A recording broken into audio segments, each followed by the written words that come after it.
Hey, Whippersnappers, this is Tortimer the Gray. Welcome back to another exciting episode of Pokemon Showdown Gray version Season 3.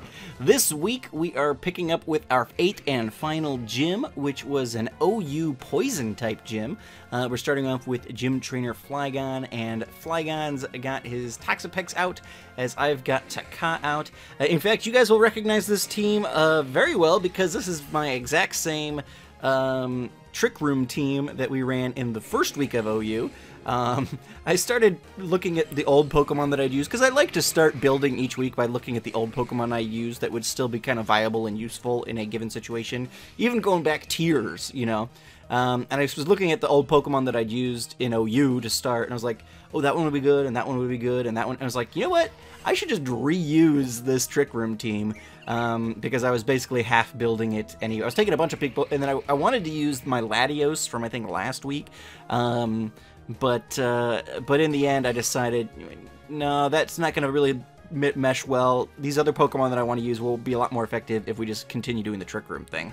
And I do know that, obviously, this team was a little bit stacked for a Poison Gym, and I do feel bad about that. You guys wrecked me pretty good last week, but I do feel bad about how stacked this team was. But the only solace I get is that you guys have seen this team in its entirety before. The only change from the last time you guys saw this in the first week of OU is that I took the Assault Vest off of Maudib, my Slowking, my Galarian Slowking, so he can actually use Trick Room too, but otherwise this team is the same as it's always been, and I thank you so much for participating this week, Gym Trainer Flygon. I greatly appreciate it. Let's move on to the next battle, shall we? Here we go. Alrighty guys, here we are with battle number 2 up against Gym Trainer Codeman, and I forgot to mention, we are joined again this week by Tortellini. Can you say hi? Hi. There you go, good job. Can you say hello? Hello. Good job, buddy. So we've got Tortellini with us again this week. I know he's your favorite collaborator that I use these days. Glinda takes down the Toxapex. Sar, the Venusaur, comes in, and Joy takes that Sludge Bomb very well. She gets poisoned, throws up the Stealth Rocks, and then she switches out, and her Natural Cure, I believe is her ability, heals her of her poison. Then Maudib comes in, is going to set up the Trick Room, get that Psychic going to get rid of the sub. The Giga Drain going to land, but Maudib going to take that very well, being specially defensive and a poison type. The Sar throws up the Protect, just stalling out the Trick Rooms here, which is a decent strategy if you're not prepared for it. Then the Dark type comes in, so that was a... I actually expected that switch earlier, and so I think that's why I did one of the things I did earlier was... I was expecting that switch, and then I didn't end up getting it. I think it was something I did with Glinda, potentially. Anyway, Joy up against Melon, the shiny Crobat, as Tortellini taps away at the keyboard. Hang on, buddy. Joy's burn is cured as she switches out. Gearhead comes in. Melon going to throw up the Heat Wave and do good damage on Gearhead, so they expected that switch. Ice Punch going to finish off the Crobat there. Kohaku comes in. Joy going to take a hard Sludge Bomb. I'm going to use the Soft Boil and heal up. Another Sludge Wave. Oh, it was a Sludge Wave, not a Sludge Bomb. Comes in. Keep attacking the specially defensive Joy. Joy gets the Paralysis up, and then is going to Soft Boil and then switch out, bringing in the Melmetal, as I figure the Sludge Wave is going to keep coming, so he'll be immune. Then we throw up the Earthquake. A Berry activates, but it's not enough to save the 4 times weak Pokemon there. Maudib then going to come in. Homura throwing up those flamethrowers. Maudib taking that pretty well, getting the Trick Room set back up. I throw up the flamethrower, expecting a potential switch into Venusaur, I think. But then we go for the Psychic and finish. Oh no, I was expecting the switch into the Drapion, because the Dark type Drapion is still on the field. That's why I wasn't going for Psychic there. Maudib then up against the stalling Venusaur, throws up the flamethrower, gets pretty decent damage there. The Giga Drain going to do not a whole lot for it. Trick Room going to end then. And Maudib going to take a Giga Drain and then throw up the Trick Room once again. At which point then the Flamethrower comes out, gets the Venusaur down into 10%, close enough for one final strike here, even with all the healing that it's doing. The Protect allowing the Venusaur to get another turn of leftovers and whatever else it's got going. But the Flamethrower going to finish off us there. And then Kyo comes in and is going to take a flamethrower there, throws up the Earthquake, finishing off Muad'Dib. Then Glinda going to come back in, throw up the Dazzling Gleam, and finish off the Drapion. So, down goes Gym Trainer number 2 this week. Thank you so much for participating this week, Codeman. I greatly appreciate it. Let's jump into the next battle, shall we? Here we go. Alrighty guys, here we are up against Gym Trainer Shinosaurus, and Glinda comes in and sets up the Trick Room, gets poisoned, and then is going to go down. Taka then switches in, throws up the Poltergeist. I expected a switch there, so was able to get the hit off.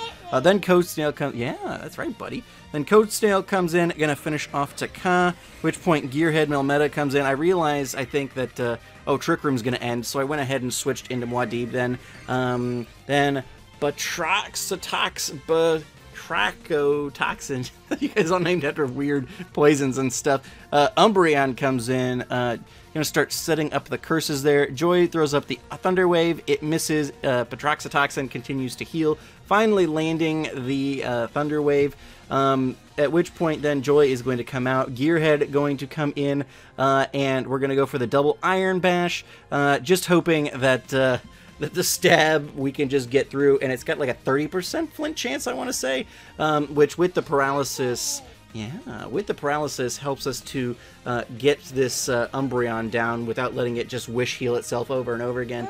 At which point then the Tangrowth. I was like, wait, what is this thing? Tangrowth comes in, forces Gearhead out. I want to save Gearhead to finish off that Umbreon. Muad'Dib comes in, sets up the Trick Room. The Sludge Bomb not going to do much against the Toxapex, and the Psychic finally going to land there, doing some good damage to the Cone Snail. Then Umbreon switches in. The Sludge Bomb going to be enough from Muad'Dib to finish off the Umbreon. Then Poisoned Mind comes in. Clamps switches in, forcing out the Slowking. The knockoff finishes off the Toxapex, at which point then Tangrowth comes in, forcing out Clamps, brings Muad'Dib back in. Muad'Dib going to take a Future Sight. I was like, what is Tangrowth throwing up Psychics for? No, it was a Future Sight from the Slowking there. The Earthquake from Gearhead finishing off the Slowking, and then Poison Ivy comes in. The Earthquake not really doing much there. And so I think, yep, Gearhead comes out, Muad'Dib comes in, and Muad'Dib's going to take a Rock Slide from the Tangrowth. I know, buddy, I know. We're almost done. Sludge Bomb finishes off the Tangrowth, and down goes Gym Trainer Shinosaurus. So, thank you so much for participating this week, Shauna. I greatly appreciate it. We've got 3 more battles this week, so we'll move right along, but thank you so much once again. Here we go. Alright guys, and here we are in battle number 4 up against Gym Trainer Cad, and Cad leads off with the Rose Raid. Rose Raid going to come out in the face of Taka, and then the Drapion that switches in going to go down to the Earthquake. Taka has a 2-time attack boost, and because I expected the Baneful Bunker, so I went ahead and tried to boost, but ended up getting scalded for my trouble. Gearhead is going to take a decent Shadow Ball there, going to throw up the Earthquake, because Gengar lost its Levitate this gen, maybe last gen, recently. Muad'Dib then is going to get put to sleep. Spore is evil.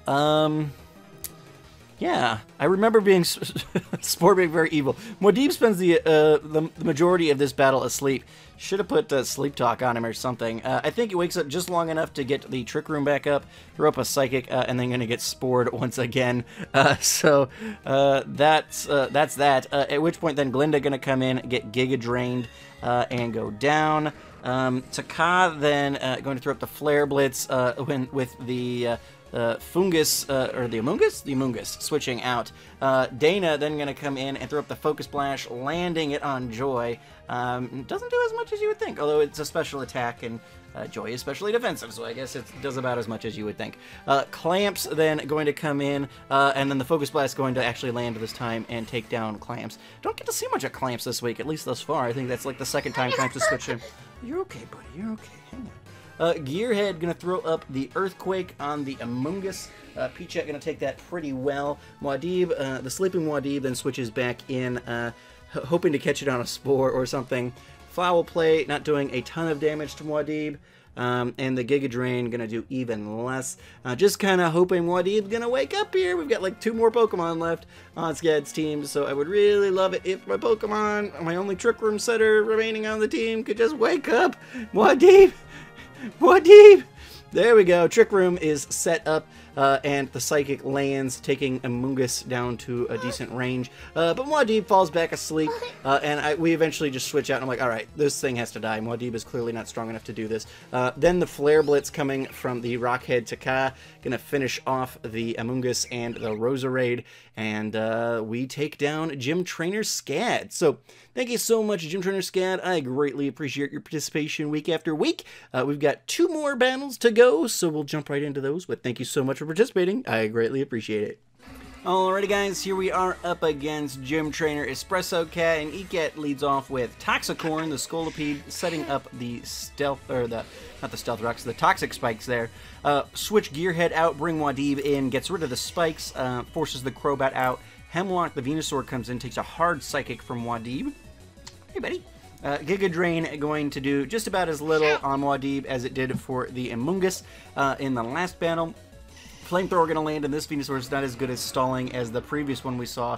It goes down. Scolipede then switches in, gonna take a hard Flamethrower and go down as well. Glinda up against the Dragon type, the Thunderbolt finishing off Glinda, at which point Gearhead switches in, throws up the Ice Punch, finishing off Vlad the Crobat.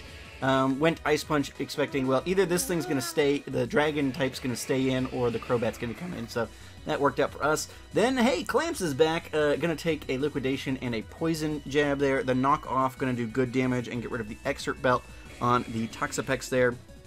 At which point Muad'Dib switches in as the Toxapex recovers, throws up the Trick Room, and then hits it with a Psychic. Liquidation doing decent damage to the bulky Muad'Dib. At which point then the Liquidation gonna keep chipping away. Gearhead switches in, figuring Muad'Dib doesn't have what it takes. Let's because I think this is a light screen that's up, so I was like, well, if special's not gonna work, let's go physical. The Earthquake's coming in from Gearhead, and Gym Trainer Espresso Cat goes down. So thank you so much for participating this week, Ecat. I greatly appreciate it.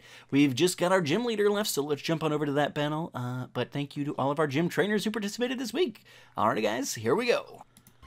Alrighty guys, and here we are up against gym leader Uncle Clonker, and Uncle Clonker's Gengar starts setting up the sub and the nasty plots. Gearhead breaks through the nasty plot and then goes down to a single focus blast, so those nasty plots, or breaks through the sub, and those nasty plots doing good work there. Clamp's gonna finish off the Gengar with a knockoff, but gets it disabled for his trouble. Joy coming in, the Overdrive doing decent damage, but Joy basically shrugging it off, getting the Stealth Rocks up. Muad'Dib switching in, and the Overdrive doing pretty good damage there. That must be a physical move for as much damage as it was doing to Muad'Dib and to Joy. The Toxicity goes down to a Psychic. Klungar's own Slowking comes in. The Flamethrower not going to do a ton of damage up against Taka. Taka going to take the Future Sight from the Slowking, though.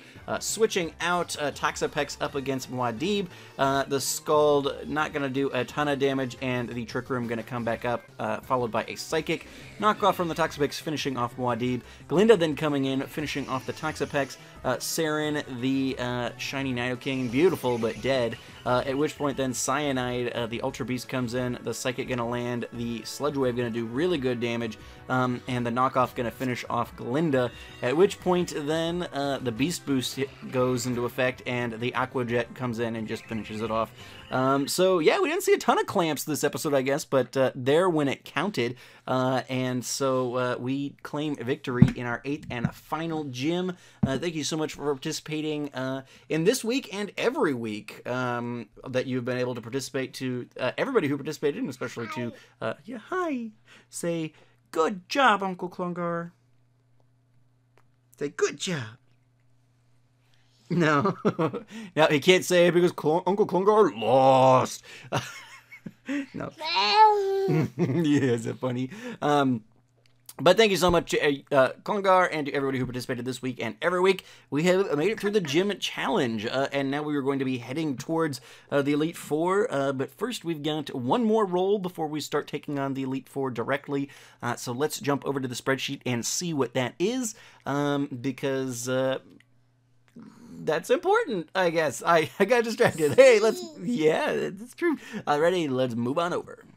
Alrighty guys, so here is the spreadsheet. Now we've already done this roll because this episode is coming out really late. I was traveling this last weekend and I realized, oh, I did neither recorded that episode nor did a roll. So I opened an RNG window on my phone browser and just kind of went through the different things that we had to do. Didn't even roll it in the spreadsheet because I just was on the road. We ended up rolling. We're in the Ubers tier.